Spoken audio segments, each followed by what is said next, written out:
คุณกำลังฟังสถานีวิทยุ AM 1575 กิโลเฮิรตซ์สรานรมเรดิโอวิทยุการทูตเพื่อประชาชนเชื่อมไทยสู่โลกเชื่อมโลกสู่ไทย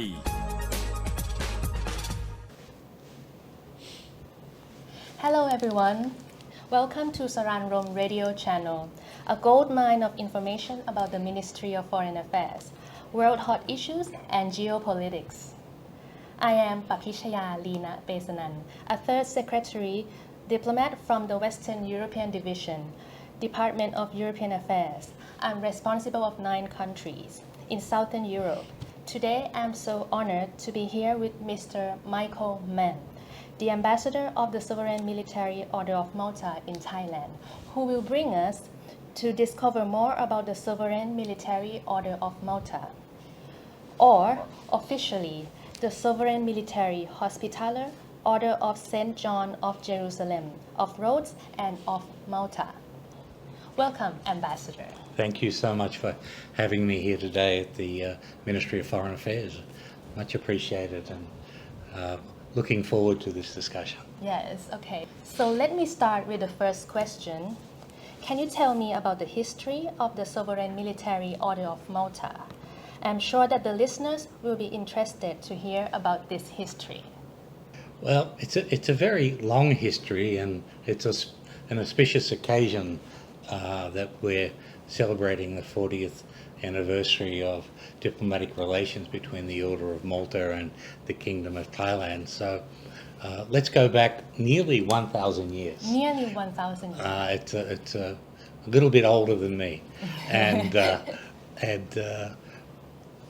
a man from middle of Italy went to the Holy Land, as we call it at that time, to fight in the Crusades. And when he got there, he saw so many injured people, both Christians and Muslims, so many sick people. He said, I'm not here to fight, I must help these people. So he laid down his sword and created basically the world's first hospital. Started to help people. He started to help people. And then many other knights from all over Europe did the same thing and followed him. So that's why we're known as the military and hospitaller order, so soldiers and looking after people. And that was in 1133, the then Pope wrote a decree that the Order of St. John of Jerusalem, Rhodes and Malta was a separate sovereign entity. Okay, a separate entity. A separate sovereign entity. entity. And from that, and the Emir because of all the upheaval, and as we were, if you like, independent, we weren't fighting, we were helping people, the Emir of Egypt asked the Order of Malta to rule Jerusalem and, if you like, calm things down and look after people. And we were there for 250 years.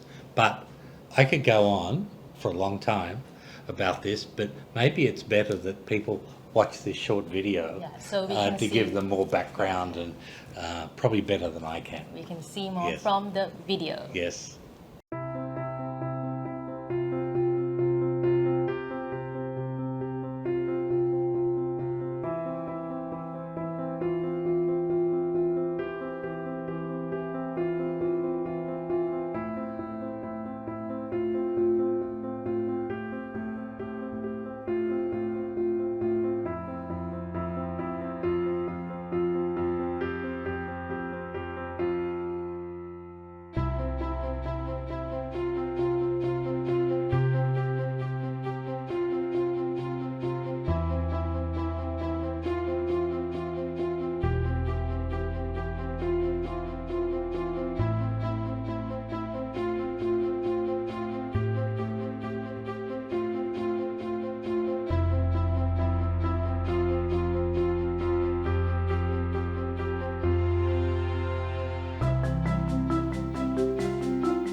After seeing the video, we will go to the next question.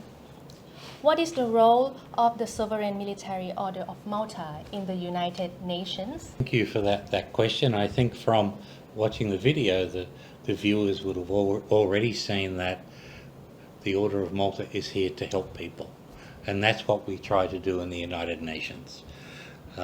We're always there trying to bring peace, help to those people in need, and using our ambassador to the United Nations there, who actually he lived a long time in Thailand. A long time in Yeah, Thailand. he used to be he was the principal of the Patana School for about 10 years. Okay. And now he's our ambassador in the United Nations, a wonderful man, and who works so hard making representations. But every year, at the time of General Assembly, our Grand Chancellor, who's the equivalent of our Prime Minister and Foreign Minister, at least always makes a speech imploring members of the United Nations to make sure the world is peaceful, make sure that people are looked after, and always saying how the Order of Malta can help those people. Today around the world, we're extremely active in also in this region, in Myanmar, Cambodia, but more so we really have our resources stretched in places like the Middle East, Ukraine, and Africa. The humanitarian assistance. Necessary. We need people on the ground. We need to help people, to feed them, to make sure their health is good. It seems like, I've been a diplomat for a long time, and I actually thought by this stage of my career things would seemingly get better. I might have been wrong. We haven't gone back to the terrible times of, World War II, but there is a lot of suffering in the world. But everything takes time. Yeah, it's easy for us to say, but when you're out there and you're starving, you've got to help people immediately. Yes. And that's what is so distressful to see. So the Order of Malta, its role has changed so much over the centuries. Before, we were trying to keep the Mediterranean and Europe as peaceful as possible, and since for the last 250 years we have not had any military aspect to our activities at all, and it's all been focused on humanitarian assistance. I think we're one of the only embassies in Thailand, for example, where we don't have any political agenda, we don't have any economic agenda. All we want to do is help people. Yeah. But it's a good agenda. It's a lovely agenda, yes. and it attracts very good people. Special. So special, just helping people. We've been very fortunate over the years to have great relations with the Thai government, who have facilitated, particularly in the border areas. Yes. In the 1970s, it was on the border with Cambodia and Laos, and now on the border of Myanmar, to allow us to help people who are really in need of assistance. And so our role in the United Nations, if you like, is that, helping people. Helping people, okay. And now I would like to know, if I want to become a member of the Sovereign Military of Malta, Order of Malta, I don't know if how does one become a member of the Sovereign Military Order of Malta? Can anyone become a member? No. No. No, Okay, the answer is no. Around the world we have 13,000 members. knights and dames of knights and dames of the order. In Thailand, we have about 15. 15 people. 15 people who are members of the Order of Malta, who have been invested as a knight and dame. And the major qualification is that you have to be a baptized Catholic. Okay. Baptized. Because the order of means it is a religious order as well as a sovereign order, which is unique in the world. There's no other institution like it. So you need to demonstrate that you want to help people. And a lot of people, I must say they want to help people, but when you actually go and help people hands-on, you have to go into hospitals, work with people. I've been in our hospital in Cambodia working with leprosy patients, and it's such a privilege to do that. In fact, you think you're helping them, in some ways they're helping you, because you just increase your understanding of what charity is all about. So they dedicate themselves. They have to dedicate part of themselves, not full time, because most of our people are also have day jobs, and they dedicate part of their time with hands-on work. Next week in Pattaya, we have the annual Asia Pacific camp for disabled youth. A camp? A camp. Okay. So disabled youth from all over Asia and the Pacific. 10 disabled young people are coming from Australia to that, and we get them together and we help with them and we help them enjoy themselves. Away from their home environment. They get to know each other, and as we do that every year in one country in Asia. So and this year it's in Pattaya. Oh, in Pattaya. This year's in Pattaya, and our Thai members are organising that now, and they've put a lot of hard work in, I can say. So that's the type of thing we do, that to just so that make the world a better place, with no agenda at all. How could you have an agenda, just helping disabled people? I don't think that you can have one. So to just go back, you have to be a baptized member of the Catholic faith, and then somebody, you cannot apply to join. Somebody will come one day and tap you on the shoulder and say, would you like to join the Order of Malta? And then it starts off as a little thing, and then it takes over your whole life. It becomes a wonderful, this happened to me 22 years ago. I think it's a good experience. Oh, it's an amazing experience. To dedicate yourself to society. Yeah, exactly. Irrespective, there's no, and we never say to anybody what faith you are, so we help anybody. So now, and we never, ever try and proselytize people to join the Catholic faith. If you do that, you get kicked out, because that's just wrong. People should have their own faith, and everyone should be helping each other. So very ecumenical, so it's a great story. The history of the order, a very complicated story.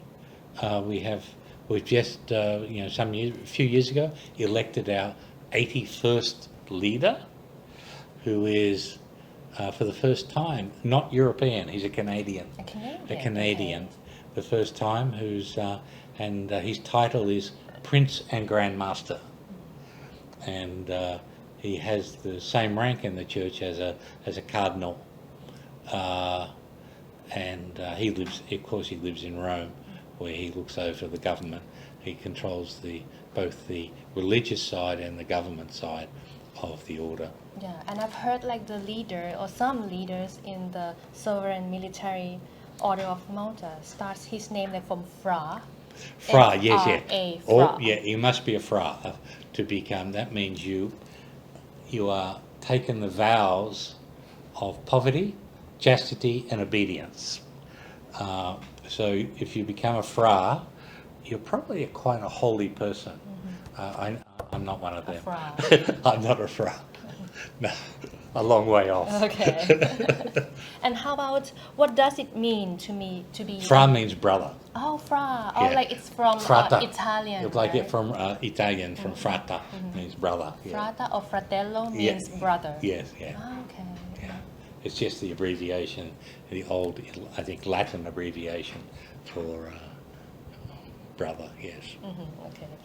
And And we as- all call each other, when we meet, all of the fellow members are basically brothers and sisters. So the rank is not important. We're all brothers and sisters working together for the cause of helping humanity. And since we already have Fra, do we have a sis for Not yet. like a name? I shouldn't say. A title? You better, not yet. We follow the rules of the Holy Catholic Church, and we have equality in dames, and so we have, I think in Thailand, probably more dames than we have knights, but to get to the rank of the first level, there's 3 levels in the order. To get to the first level, at the present time, it's only for men. And as this year marks the 40th anniversary of the establishment of diplomatic relations between Thailand and the Sovereign Military Order of Malta, which will be in the 4th September it was Yeah. in 4th September in 1984. Yeah. So I'm so curious, how did the first initiative of the establishment of our diplomatic relations happen between Thailand and the Sovereign Military Order of Malta? Well, it happened. I wasn't around, Yes, so I it's know. only. It was only. I have to take a bit from what I understand that happened, and our first ambassador was Count John de Salis, who was a Swiss national, but was in Thailand as head of the International Red Cross, and he was a member of the Order of Malta. Okay. And he was working on the border. The International Red Cross was, and the Thai government was very impressed with the work that he and the Order of Malta was doing there. And at that time, your permanent secretary was Tep Bunag, Kun Tep Bunag, who's now the Secretary General of the Red Cross, and somehow they arranged diplomatic relations together. So we should tell more about that. Maybe we Because can have like some interview more. yeah, with him, because he was, and he'll be at our reception next week anyway, and so thanks to that. So I think the other, and for example, Her Highness Princess Sirendorn has visited the order because of the fact that the head of the order is a prince. So the relations between a kingdom and our order, we have many relationships around the world with kingdoms and royal families. But before closing this off, one very interesting fact that we should know everyone should know, is including me, is that the first member of the order, according to our records, came to Thailand in 1684, which is about 350 years ago. 50 years ago. And his name was Claude Faubin Gardin, who was a captain of a French ship. And